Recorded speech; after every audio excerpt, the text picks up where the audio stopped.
নাস্তা দিলে মনে করতাম আর একটা সকাল হয়েছে, আর একটা ভোর হয়েছে, আমি আরও হয়তো নতুন একটা দিন পেলাম। কিন্তু প্রত্যেকটা দিন আমার কাছে মনে হতো আজকেই বোধহয় আমার জীবনের শেষ দিন। আমি যখনই তাদেরকে বলতাম আমি অসুস্থ মানুষ, আমার হার্ট স্টেন্টিং আছে, অন্যান্য জটিলতা আছে, এই পরিবেশে কয়দিন টিকে থাকতে পারবো জানি না, যদি আমার মৃত্যু হয় তাহলে আমার লাশটা আমার পরিবারের কাছে দিও। এটা বলার কারণ ছিল তখন শেখ হাসিনার ফ্যাসিস্ট সময়ে গুমের সংস্কৃতি চালু হয়ে গেছিল, লাশ পাওয়া যেত না, তারা ক্রস ফায়ার দিয়ে লাশ গুম করে ফেলত।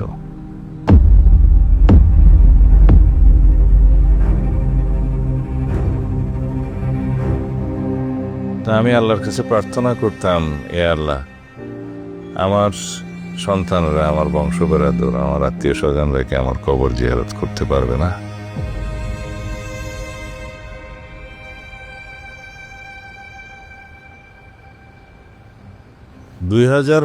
সাল মার্চের 10 তারিখ রাত আনুমানিক 9টা থেকে 9:30 হতে পারে।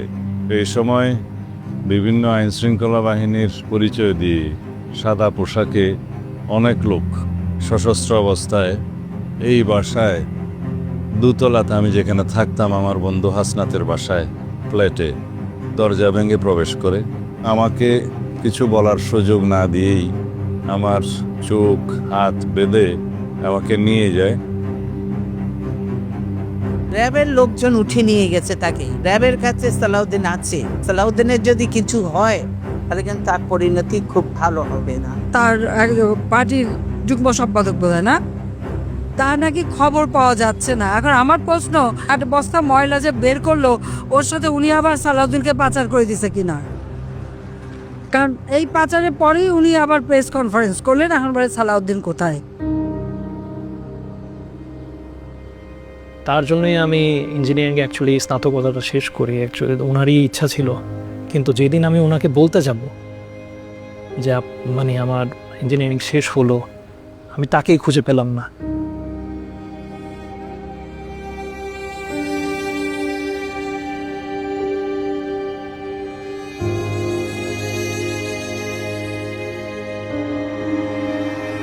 সেই বাসা থেকে 20 থেকে 25 মিনিটের একটা ড্রাইভ হবে। এমনও হতে পারে যে তারা ঘুরে ফিরে কোথাও গিয়েছে। যেখানে আমাকে গাড়ি থেকে নামালো, নামায়ে হাটে ভিতরে ঢুকালো, সেটা নিচতলা, আমাকে কোনো সিঁড়ি বাইতে হয়নি। এটা একটা সেল যেটা 5 ফিট বাই 10 ফিটের বেশি হবে না। সেখানে একটা পানির টেপ এবং একটা ছিদ্র আছে সেই নালায় পেশাব পায়খানার সুযোগের জন্য।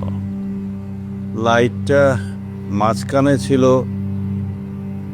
এখানেও থাকতে পারে, আমার এখন এখানে ছিল কিনা মনে নাই। দরজাটা এই সাইজেরই ছিল এবং এখানে স্টিলের দরজা, নিচে একটু ফাঁকা ছিল, হালকা খানা পেনা ঢোকানোর জন্য, আর উপরে একটু ফাঁকা ছিল।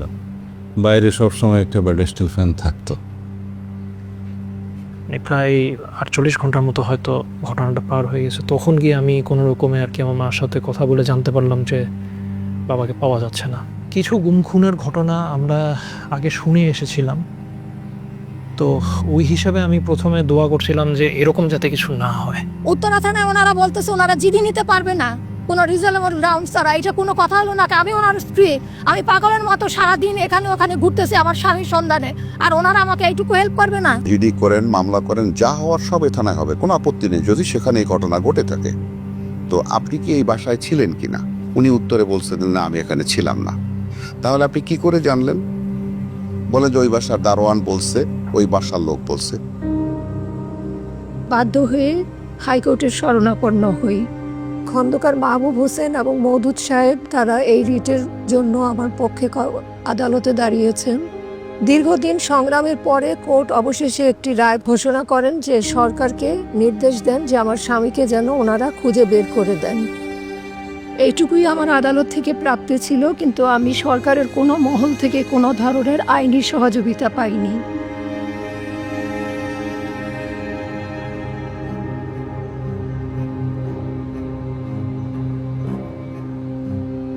আমি সবার দুয়ারে গিয়েছি আমার স্বামীকে খুঁজে বের করে দেওয়ার জন্য। আমি সবার সাহায্য চেয়েছি। আমি প্রধানমন্ত্রীর অফিসে গিয়েছিলাম, কিন্তু আমাকে গেট থেকে বিদায় করে দেয়া হয়েছিল।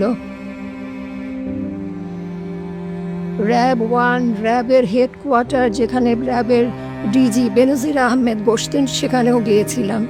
বেনজির আহমেদ আমাকে পাগল বলে ওনার রুম থেকে বের করে দিয়েছিলেন।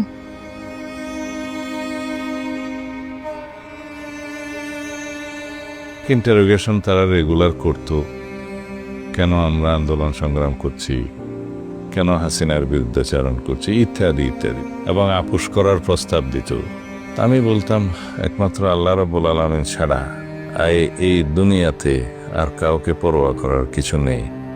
আমরা দেশের জন্য, দেশের মানুষের জন্য, দেশের মানুষের অধিকার আদায়ের জন্য, ভোটাধিকারের জন্য, সমস্ত গণতান্ত্রিক এবং সাংবিধানিক অধিকারের জন্য আমরা সংগ্রাম করছি। এর সাথে আপোষ করার কিছু নেই। তারা অবশ্যই হাসিনার গোলাম বাহিনী, তার নির্দেশে গুম খুন করে বেড়াচ্ছে, তারা আমাদের কথা শুনবে কেন? কারণ আমাকে তো কোনোদিন রুম থেকে বাইর করে নাই। একটা দিন বের করেছিল, সেদিন রুম পরিষ্কার করার জন্য পানি টেনে দিয়ে গিয়ে যেন বুঝছিল এখানে বসানো হয়েছিল একটা চেয়ার দিয়ে চোখ বেঁধে, সেটা কিছুক্ষণ সময়ের জন্য। যখন না 2 মাস অতিবাহিত হয়ে গেল, আত্মীয় স্বজন যখন সবাই বলতে শুরু করলো যে ও নিশ্চয়ই আর বেঁচে নাই, তুমি তোমার 4টা ছোট বাচ্চা আছে, তুমি বিষয় সম্পত্তির দিকে খেয়াল করো, তোমার বিষয় সম্পত্তি সব বেহাত হয়ে যাবে, তখন আমি সবাইকে শুধু বলতাম যে আমি বিশ্বাস করি আমার স্বামী বেঁচে আছে।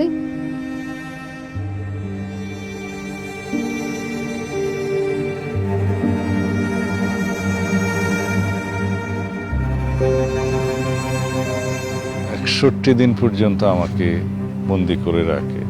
যেদিন আমাকে সেখান থেকে বের করে সেদিন গাড়িতে তোলার সময় আমাকে তারা বললো যে আপনাকে একটা জায়গায় নিয়ে যাব, ফিরে আসতে হয়তো 2-1 দিন লাগতে পারে। তখনও আমার বিশ্বাস হচ্ছিল না তারা আমাকে ছেড়ে দেবে। আমাদের এলাকায় একটা গুজব উঠছিল যে পূর্ব জাফলং ইউনিয়নে ডাকাতির একটা সম্ভাবনা আছে। একটা 30-35 মিনিট আমি বাজার থেকে আসতেছি, আসার পরে দেখি 6টা গাড়ি আমাদের 2 ব্রিজের মধ্যেখানে। আমরা যে যার এলাকায় পাড়া মহল্লা আমরা জড়ো অবস্থায় ছিলাম, যাতে সত্যিকার অর্থে যদি কোনো ডাকাতের আক্রমণ হয়ে থাকে প্রতিহত করার জন্য আমরা দেশীয় লাঠিসোঁটা নিয়ে আমাদের পাড়া মহল্লা আমরা পাহারা দিচ্ছিলাম। পরের দিন প্রায় 2-2:30টার সময় শুনতে পাই সালাউদ্দিন স্যার এই শিলংয়ে প্রত্যক্ষ অবস্থায় পুলিশে পাইছে। তো আমরা সন্দেহ এই গাড়িগুলো উনিরই পাচার করছে। আমার মা যেহেতু আন্তর্জাতিক অনেক সংস্থার সাথে ওই সময় যোগাযোগ করেছিল, বিশেষ করে ধরেন অ্যামনেস্টি, তারা আমাদেরকে সহায়তা করার আশ্বাস দিয়েছিল। যারা এগুলোর সাথে এখানে জড়িত তারা হয়তো জিনিসটাকে খুবই রিস্কি মনে করছিল, সেই হিসাবে হয়তো তারা বর্ডার পার করে তাকে ওখানে ফেলে দিয়ে আসলো।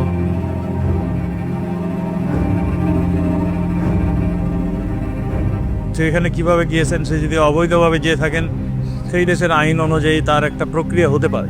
আমি জানি না ওই দেশে কিভাবে সেটা আইনের প্রক্রিয়ার মাধ্যমে তাকে যথাসময়ে যথাযোগ্যভাবে আনা।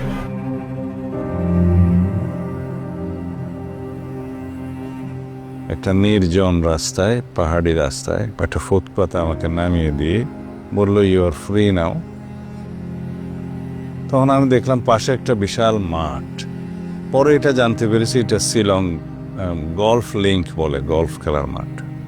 প্রাতঃভ্রমণে কিছু লোক ছিল যারা হাঁটতেছিল, আমি পরিচয় দিলাম।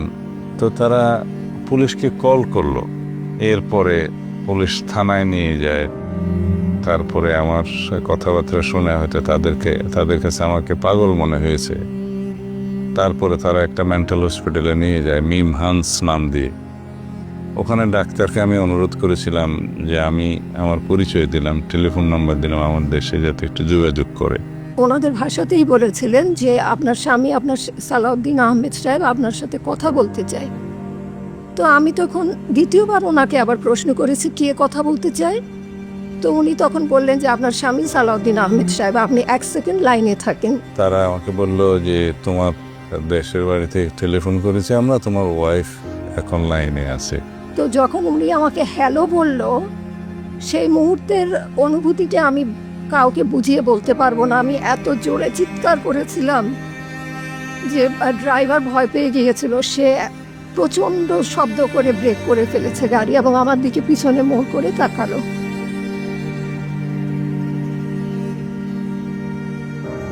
যখন উনি আমাকে জানাতে পারলো যে ওনার সন্ধান পাওয়া গেছে, আমি যাচ্ছি,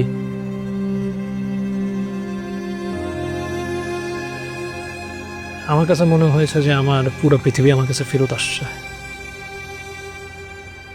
শিলং জেনারেল হাসপাতালে আমাকে যখন ট্রান্সফার করা হলো মানসিক হাসপাতাল থেকে, সেখানে আমাকে প্রিজন সেলে রাখা হলো।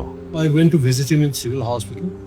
When I saw his condition was very pathetic, most of his skins were peeling off from his hands and legs. Then I moved to the court, take his signature in the Kaladama and moved to the court to give a better treatment in Ningris. সোমবার 2 মাসেরও বেশি সময় পর Shillong civil হাসপাতালে প্রথমবারের মতো স্বামীর সঙ্গে দেখা করেন হাসিনা আহমেদ। সেদিন ওখানকার যে এসপি ছিলেন তৎকালীন, ওনার পারমিশন নিয়ে আমার স্বামীর সাথে শুধু 10 মিনিটের জন্য প্রিজন সেলে গিয়ে সাক্ষাৎ করতে অনুমতি পাই। সেই সময় 10 মিনিটের জন্য ওনাকে আমি প্রথমবার দেখি 2 মাস পরে। না, আমি তো বাঁধা ছিলাম, আমার বাঁধা ছিল, হাত বাঁধা ছিল। একটা লং জার্নি, মনে হয় 12-14 ঘন্টা হবে।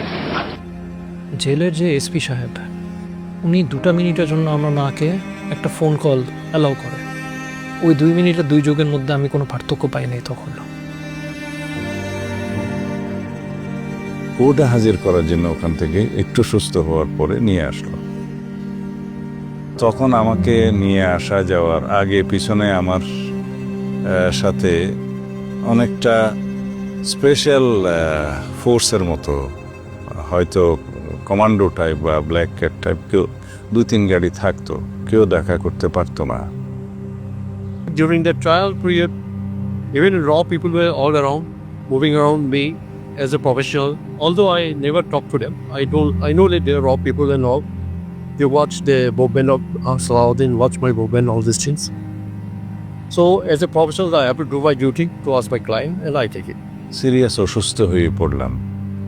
তখন কোর্ট আমার অবস্থা দেখে বলল যে তাকে ইমিডিয়েটলি আবার হসপিটালে পাঠানো হোক, প্রিজন সেলে রাখা হোক। And he want to take the court permission to go for treatment in Vedanta.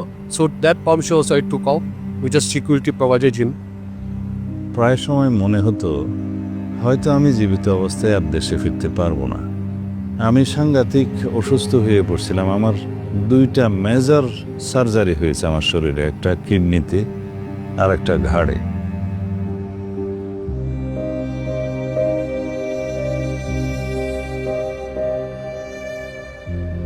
বিয়ে হলো, কন্যা সন্তানের বাবাও হলাম, কিন্তু আমার নিজের বাবাকে আমি এগুলো কখনো সামনাসামনি দেখাতে পারলাম না।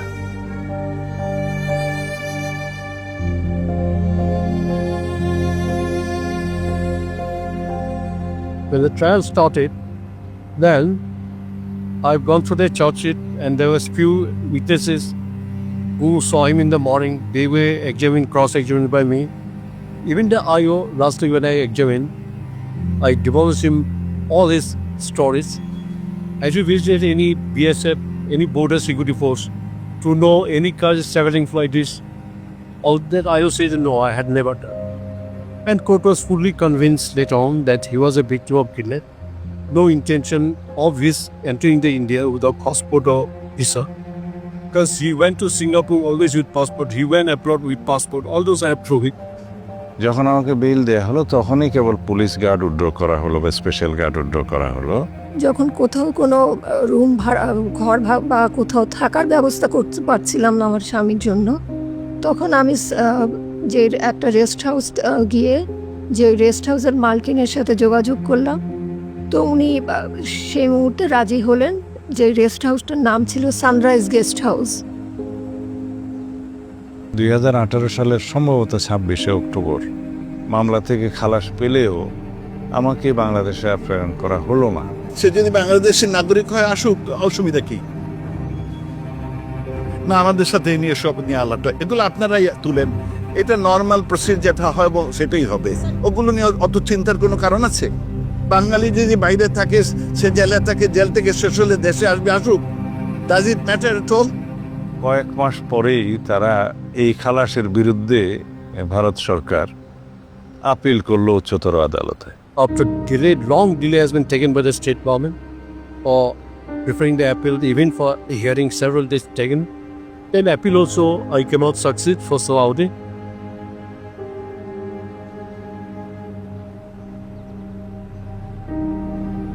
2 সপ্তাহ পর পর বা 1 মাস পর পর থানা থেকে পুলিশ আসতো, র্যাব থেকেও লোক আসতো, উদ্ভট কিছু প্রশ্ন করতো।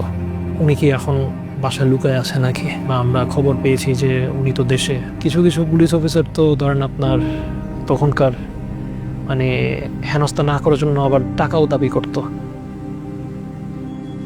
এইভাবে প্রায় 1 বছর সময় পার হয়ে গেল।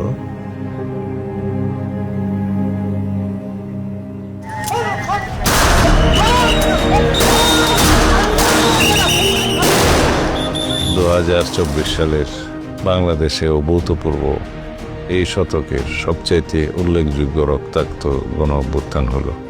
দেশ ফ্যাসিস্ট মুক্ত হলো, ফ্যাসিস্ট শেখ হাসিনা পালিয়ে যেতে বাধ্য হলো। আমরা দিল্লি সরকারের কাছে মেঘালয় রাজ্য সরকারের মাধ্যমে যোগাযোগ করলে তারা ব্যবস্থা নিল। 2024-এর 11ই আগস্ট বাংলাদেশে ঢাকা ইন্টারন্যাশনাল এয়ারপোর্টে নামতে সক্ষম হলাম আল্লাহর অশেষ রহমতে।